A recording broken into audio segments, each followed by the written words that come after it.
Hello, everyone. Welcome to the B2B SaaS Podcast. Today we have Francisco Navarro with us. Francisco here is the CEO of a company called LunarByte. Hey, Francisco, welcome to the show. Hey, Pedra. Nice to meet you, and thank you for having me on your show. Uh, Exciting.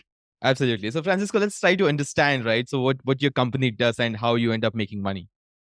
Yeah, for sure. So we are a software development studio or agency based out of Seattle, Washington. And in short, we work with B2B companies or B2C companies that don't have technology expertise. So they come to us for their software engineering needs. Got it. So help me understand how many sort of clients are you working with at this point of time? Ooh, that's a good question. So I think we do a good job of retaining our clients. And so that means that we always have ongoing projects. I would say at the moment we have maybe like 6, 7 different projects in flight. Yep. Across how many customers is that? 6 or 7 different. That's a good question. I would say one project per customer at the moment. Yep. Got it. So Right. like 6 or So 7. got it. So give us a sense of how these projects look like. What does the scope of this project look like, and how do you engage with your customer on a typical basis?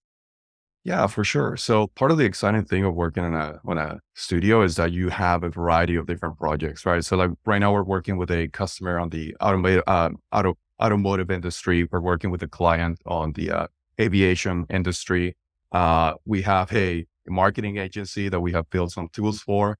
It's a really, really wide range of projects. And overall, they see us as their software engineering team.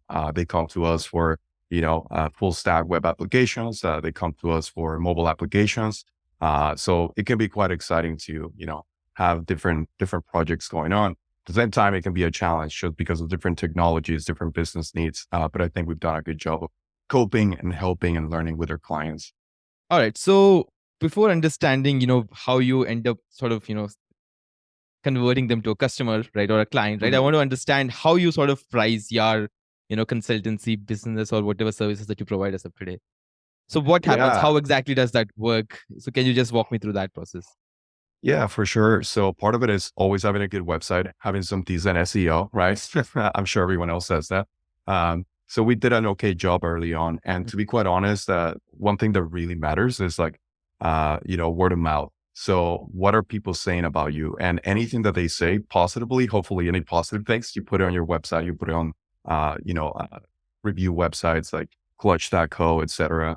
All those things matter. Any review websites really matter. So get them out there, make sure that people have good reviews, and all that traffic goes back to your site eventually. So that's kind of the top of the funnel, right? A lot of free consultations come from there. Mhm. Just here's our project, here are the needs that we have, our business requirements, here's who we are as a company. And usually we have a pretty good portfolio now that we can demonstrate, like, here's how we can help you with your project based on our experience and expertise that we have. And so I think we do a good job once we get on So, a so, phone so, call with the right, clients. right. Yeah. So, so I want you to quantify this part, right? So, like on an average, Mhm. how many, inbound interest do you see, say per month? How does that Yeah, number that's a look good like? question. You can see anything between like, 5 to 10 potential leads that come in. Mhm. And so that's just a free consultation, right? Or an email. And some of those are going to go cold once you email them back, once you try to set up a free consultation. And some of them will definitely get back to you or jump on a phone call and try to do a consultation.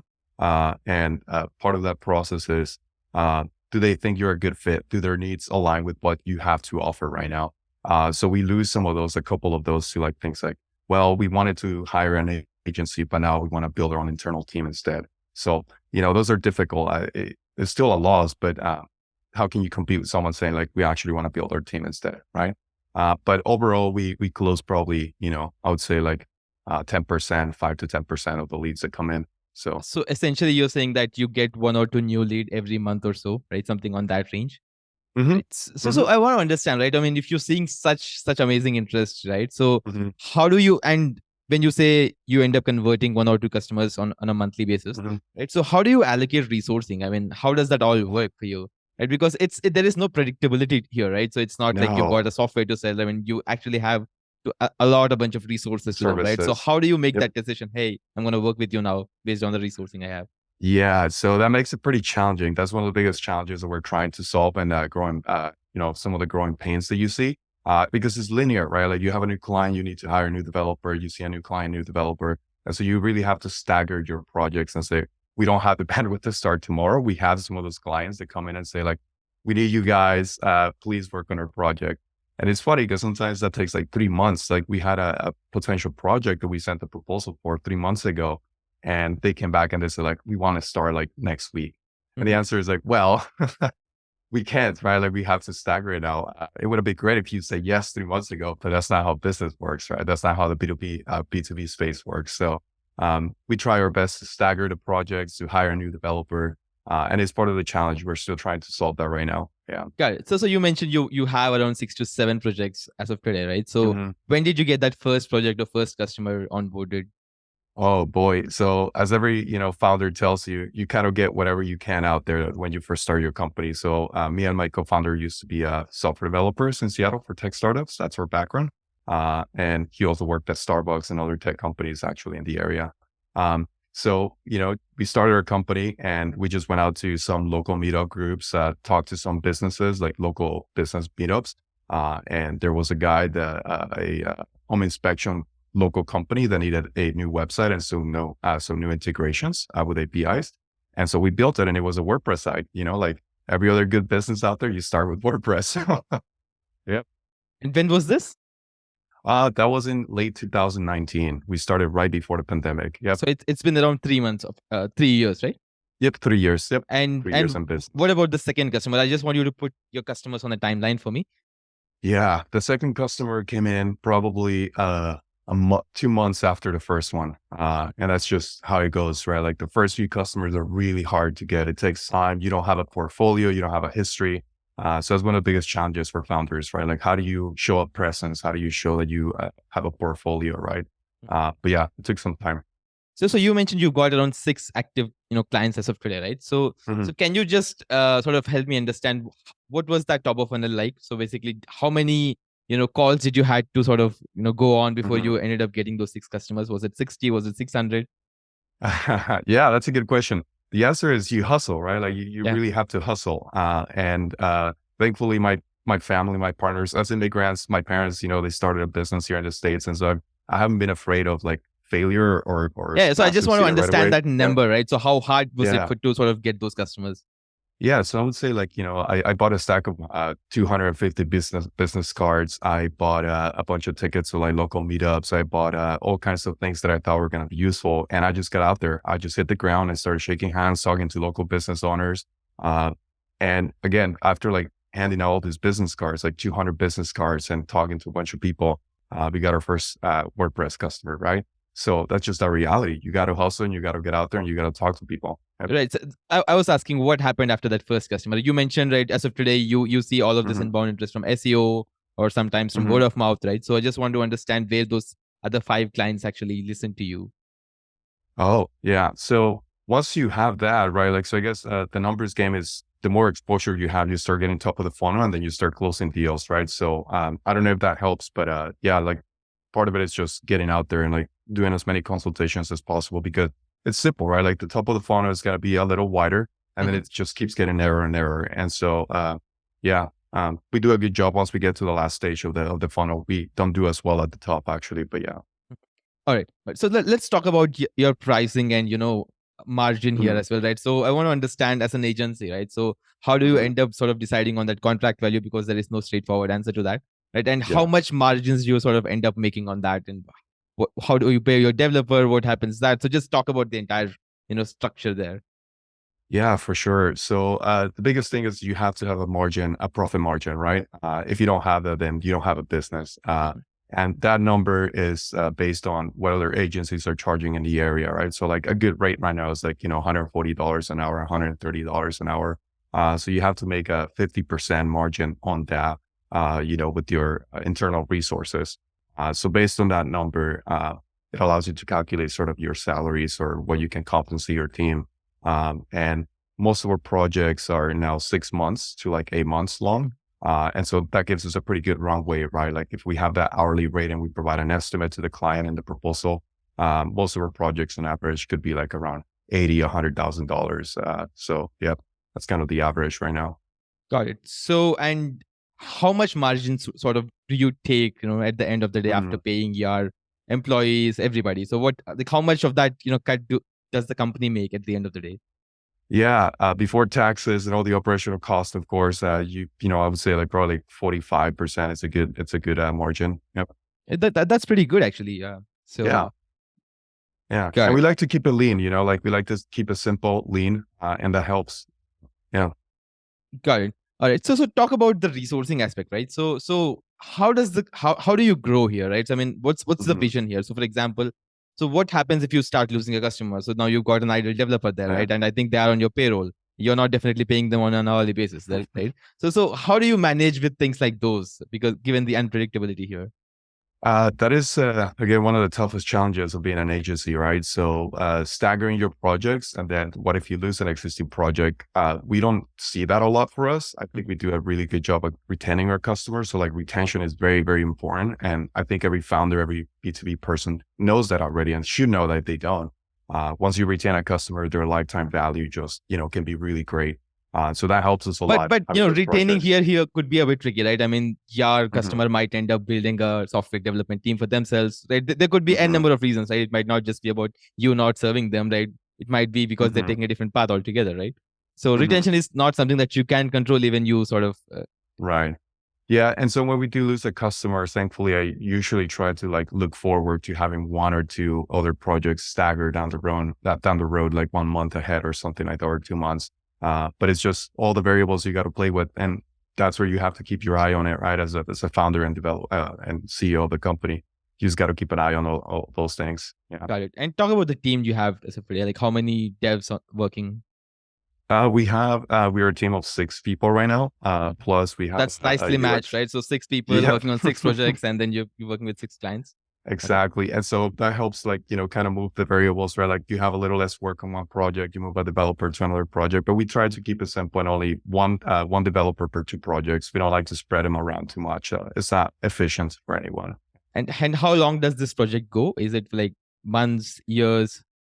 Yeah, I would say on average, like 6 months to a year. And what's important here too is that our developers develop a good relationship with the client, which helps with churn, right? Like that way you retain the customers. But yeah, the projects are 6 months to a year. And you decide upon the contract value at the beginning of it itself, right? Exactly. Yep. We set a kickoff date and we say, here are the requirements. Here's when we expect to finish the project. And one thing we try to do is always hand out like prototypes right away. We work Mhm. together on projects right away. Yeah. Right. So in a business like this, right? So scaling is always going to be very tricky because you have to Mhm. scale your resources as well. Right. So what's the vision here for you particularly? So what are you planning to do in the next 2 to 3 years with respect to this particular Yeah. company?